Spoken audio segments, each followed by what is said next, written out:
Good morning, dear colleagues. My name is Kyrylo Lesohorskyi, and today I will be presenting a paper titled Blind Hyperspectral Image Restoration for Unmanned Aerial Vehicle Applications by Sineglazov Victor and Lesohorskyi Kyrylo. First and foremost, I want to thank you for this amazing opportunity to present at 11th International Conference on Signal Processing, and special thanks to the organizers for this great opportunity. All right, let's begin. We have quite a lot of ground to cover. So the agenda for today is we will begin with the introduction of context and relevance of the research. We will look into hyperspectral data and how it's collected and what are the key challenges. Then we'll look into the problem of image restoration itself to get some context on what we're actually trying to solve, and then look into what are the actual problems of applying existing methods versus hyperspectral data and how we can overcome them. And lastly, we'll look into the proposed method and see how we have overcome problems that pose on hyperspectral image restoration. All right, so research is not really done in vacuum, so we need to provide some context on why we actually need to solve this problem. So the research concerns image restoration of hyperspectral data in general, but the primary focus in hyperspectral and multispectral data is processing for images collected via a UAV. So the research was conducted to support an intelligent landmine detection system, which we are also currently working on, and it relies on hyperspectral and thermal sensors for landmine detection and minefield mapping. So one of the challenges we encountered during the development, especially for thermal data, is blur and noise.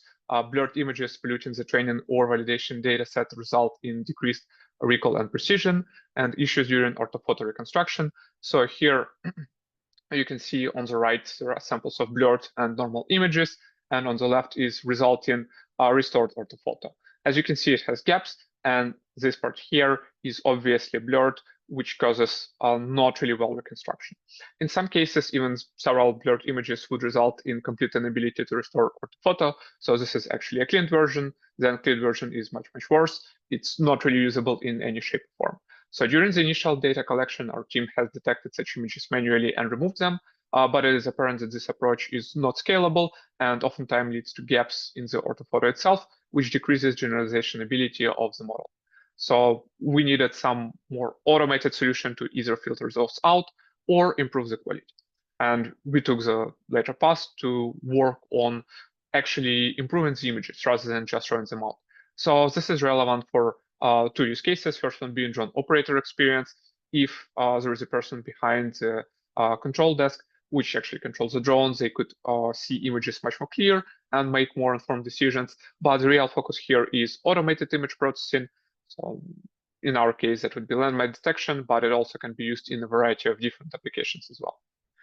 So now let's take a look at hyperspectral data.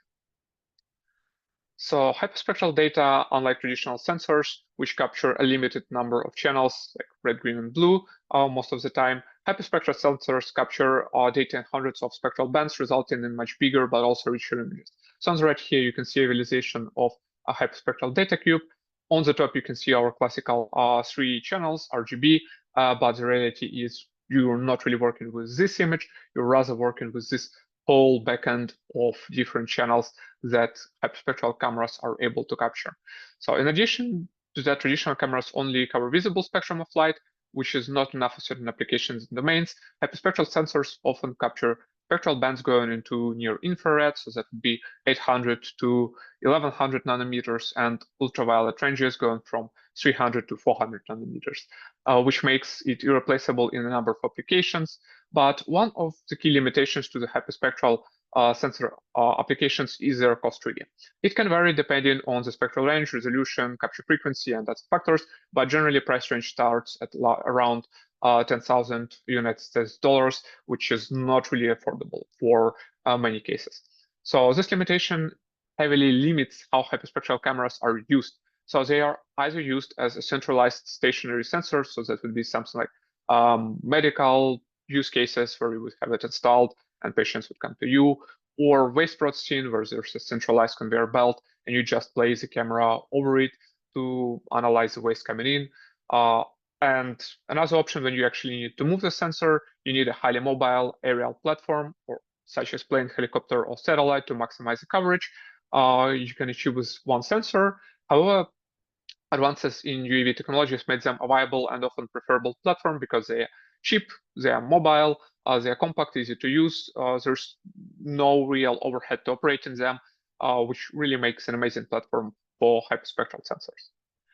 So briefly on applications, agriculture is a major one. It helps to track both soil and crops health. Usually UAVs are used for that already, as they use for a variety of other applications in agriculture. Waste processing is another noticeable one, which allows really to hyperspectral sensors to shine, but the ones that we care most is remote sensing, and especially in the landmine detection use case. Now, traditionally, hyperspectral sensors were delegated to either big unmanned aerial vehicles, like you can see here, or maybe planes with FLIRs, but in recent days, more compact commercially available drones become the key platform of their application. Now, let's talk about landmine detection challenges and how hyperspectral data can help with it. So, two primary challenges of modern landmine detection are plastic mines, or rather non-metallic mines. So modern explosive ordnance, especially landmines, utilize more plastic components rather than metal, leading to existing methods of identification being unreliable. And then there's debris pollution, such as minefields are likely to contain metal chaff and other debris introduced either as a result of combat or intentionally during the minefield installation. This creates additional noise, obscuring the planted ordnance, and increases the rate of false alarms, slowing down the process drastically. So I guess the keynote here is that realistically in Ukraine, which is probably one of the most landmine polluted countries in the world at the moment, minefields are installed in the way where modern landmines are mixed with legacy Cold War, Soviet era, or American landmines. So the real challenge is not just detecting the minefield. Like most of the minefields can be reliably detected as they use legacy TM62 mines, which are metallic, quite large, and the challenge there is to carefully remove them, as each mine contains around 10 kilos of explosive, and usually mines are double stacked and triple stacked to ensure the destruction of whatever passes over it. The problem lies in the fact that oftentimes minefields are actually mixed. So there's a mix of anti-tank mines and anti-personnel mines. And anti-personnel mines are usually much smaller. They are much easily hidden in debris, and oftentimes they're plastic and more modern. So this leads to a case where the mining operation challenges lie in the fact that it's easier to find the majority of the mines, but it's hard to remove them because there are a lot of secondary landmines that are extremely hard to detect, and they are designed to actually harm personnel rather than vehicles. So hyperspectral imagery actually can help with that. So modern mine detection methods focus on increasing the detection radius and expanding types of mines they can detect. Each method is suitable for detection in specific conditions and depending on type of mine case and explosive and soil. However, universal detection is extremely hard to achieve with a reasonable level of precision due to just like the variety of factors that can go into landmine installation. Among electromagnetic sensors, hyperspectral sensors are the most suitable for solving the problem of mine detection, since they have a high number of channels that allows detecting mines while providing a good balance between dimensionality, the amount of useful information, and the speed of intelligence system. They rely on basically molecular properties of how materials reflect light, and they have a lot of features enabling material discrimination and classification. So here you can see different types of sensors that can be used. In our research, we focus on hyperspectral. However, in reality, we often encounter multispectral data, and like broadband and visible spectrums, not super useful because they don't just contain enough information to detect landmines that is buried or even not buried, but rather somehow camouflaged. The framework we have considered is super simple. We'll not really focus on this here. The most important thing is pre-processing pipeline. So pre-processing pipeline includes normalization, texture abstraction, and morphological filtering, which removes a lot of noise. But one of the challenges is we have not really considered any image quality improvements before. And when we worked on synthetic data sets, it was like perfectly fine. Obviously, they are clean, so there's no real need for that. But when we started experimenting with the data we collected in the field, yeah, challenges started popping up. And it's clear that at this stage, both in here in training and in here in inference, we need some type of image restoration task to at least detect and ideally improve images with questionable quality. A quick note on sensor fusion. So again, when we were conducting our research, a problem of acquiring hyperspectral sensors and equipment was acute. As such, in many cases, we use a combination of multispectral data, so that's up to 10 channels. One of the best data sets we have now, which is screenshot here, is actually 5 channels, and an additional independent thermal camera. So we have explored possibilities of applying sensor fusion techniques. However, after some experimentation, we reached the conclusion that it's best to consider such data independently. The key problems that we have encountered are, well, first and foremost, is sensor desynchronization. Then there are different resolution and capture frequency of sensors. So multispectral is slower and usually it has higher quality. Thermal sensor have lower quality, but they have higher frequency. So now we have to kind of compress and decompress different dimensions, which is a little bit tricky. Then there's awkward mounting and inability to mount 2 sensors at the same time on the UAV.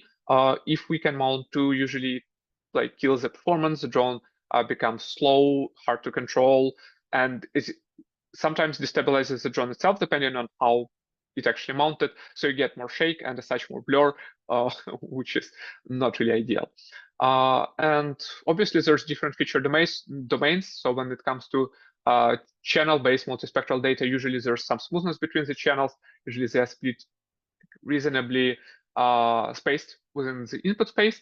But when you introduce thermal, it kind of just jumps. So what we found out during training, usually like network just picks one of the channels as dominant and the other as secondary, and oftentimes it just ignores the secondary.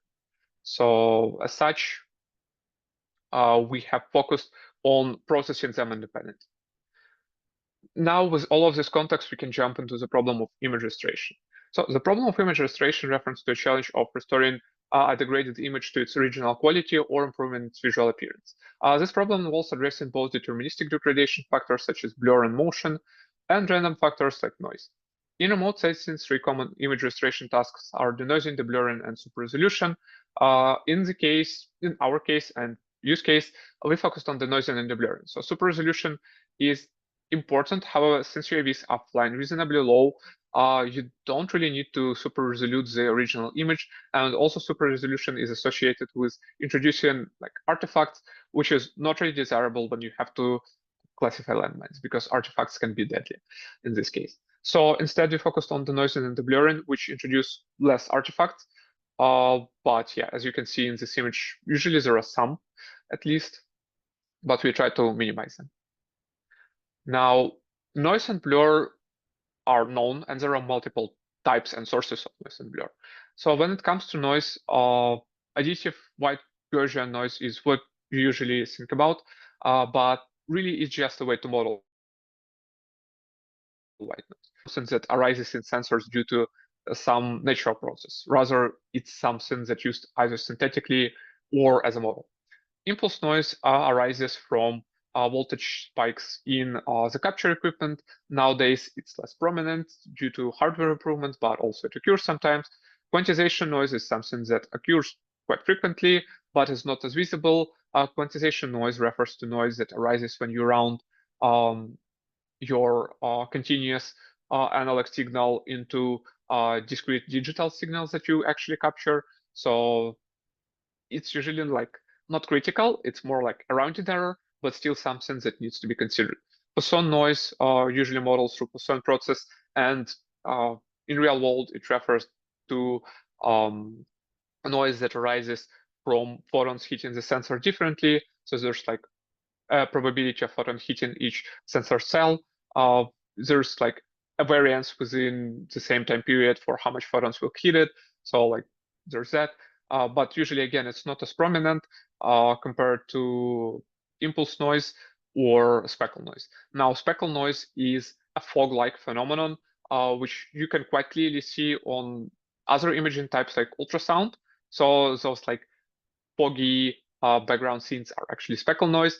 In electromagnetic sensors, is not quite as common, but still it arises to some degree in different atmospheric conditions, like the actual fog.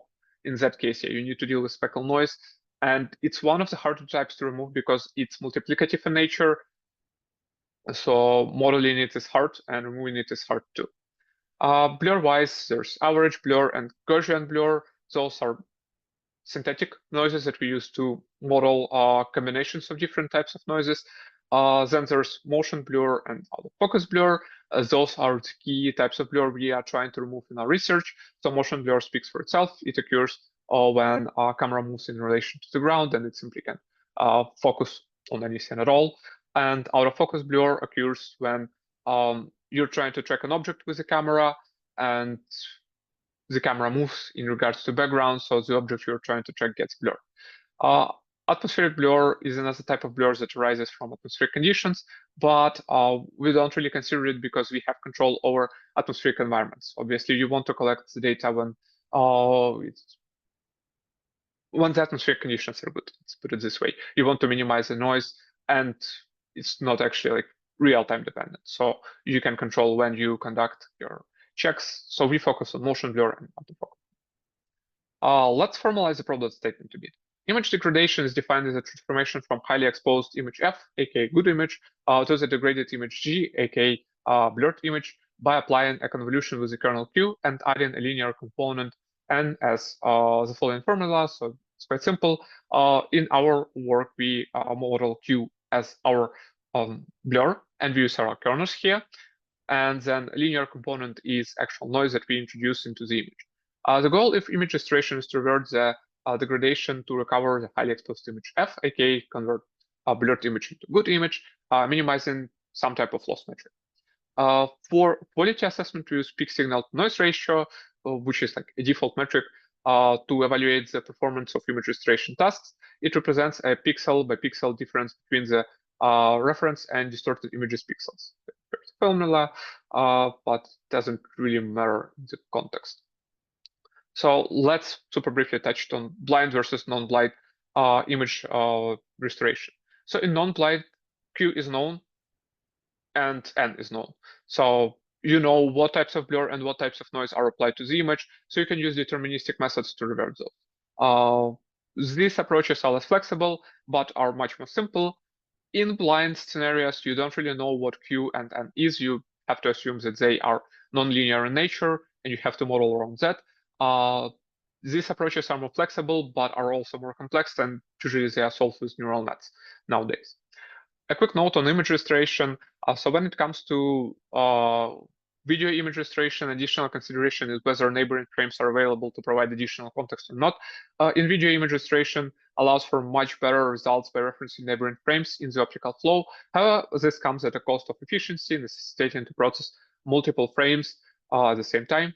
So this is a problem for any method attempting to leverage additional frames, as not only special and spectral features need to be accounted for, one more dimension is added to the data, so namely temporal dimension you have to deal with. In the context of neural networks, which become increasingly popular as methods of image restoration, this means that more complex network architectures must be used. Now let's take a look at how hyperspectral data goes with modern state-of-the-art image restoration methods. So broadly speaking, existing methods can be divided into two categories. First one being some form of RNN, which are able to provide high WRN quality and no need for padding, but are slow, or input channel time mixing is super fast, but has issues with spatiotemporal drift within the model. So in this case, basically you pass the image through your neural net, and then you have two pathways. One goes into the restored image, and the other goes into the next frame as context after the convolution pathway. The other approach is basically you take your image, like you have three channels, and you add more channels as other images. So in this case, your neural network doesn't really learn the temporal information, but through smart weighting, you can provide additional context to restore the image. But in this case, it's super important to keep track of what the size of your padding is and how much data you are passing in. Now, we already did some experimentation with blind blur for visual spectrum. So in this case, we used a channel mixing approach and UNet. So here's the architecture. We use some smart weighting techniques to kind of provide context and amplify the frame we are trying to restore, and like decay the weights of channels that go through. But yeah, the architecture is super simple, and it worked reasonably well, which we used as a baseline for our research today. But there are some challenges that needs to be addressed. The first being obviously high dimensionality. So hyperspectral images cover hundreds of spectral bands, which increases the size of the data and creates the so-called curse of dimensionality effect.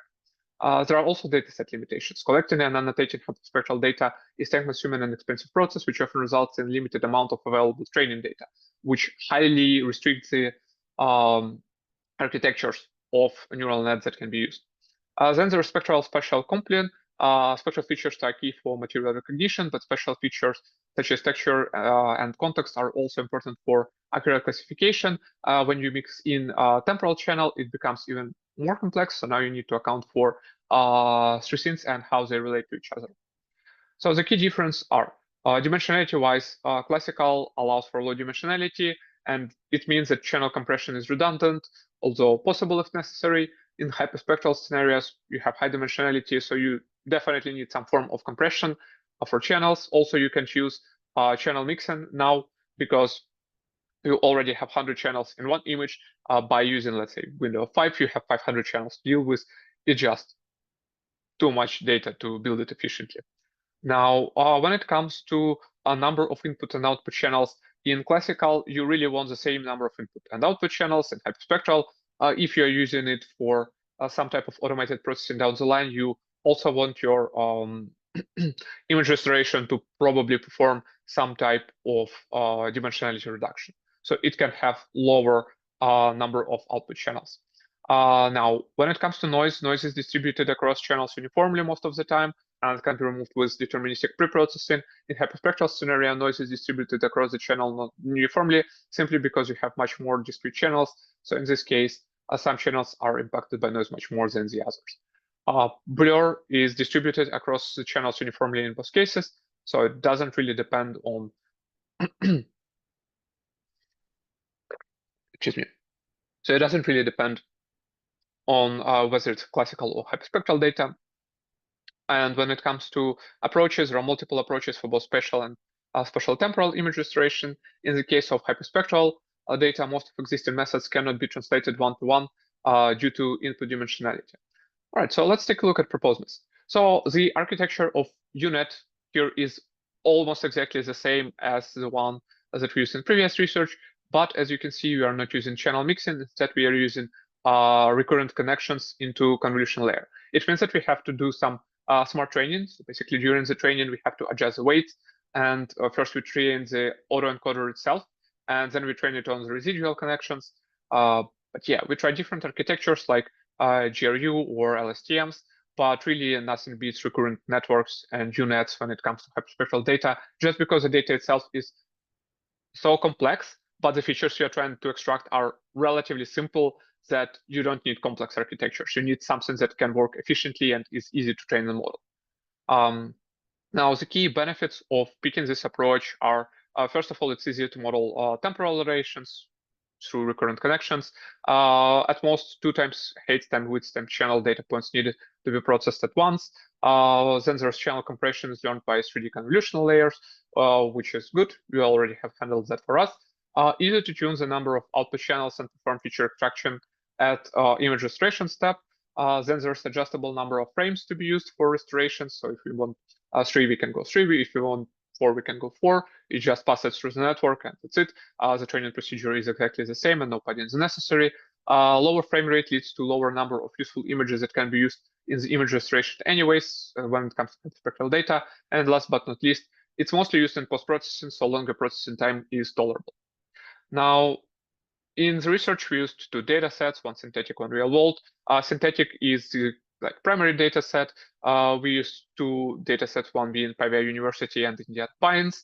They are commonly used in hyperspectral research, and since we are not solving classification or segmentation tasks, we only use slice hypercube for images. And then there's real world, which we are currently experimenting with.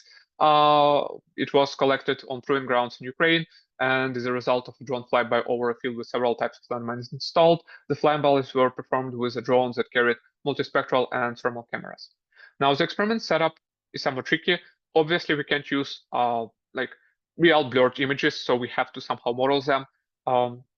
And the key for that is applying a degradation operator as described in the problem statement setting. The data was pre-processed with augmenter that applies degradation kernels to source images to generate training pairs. In both cases, for noise and blur, the key is n-dimensional generalization of Gaussian noise. So here it is.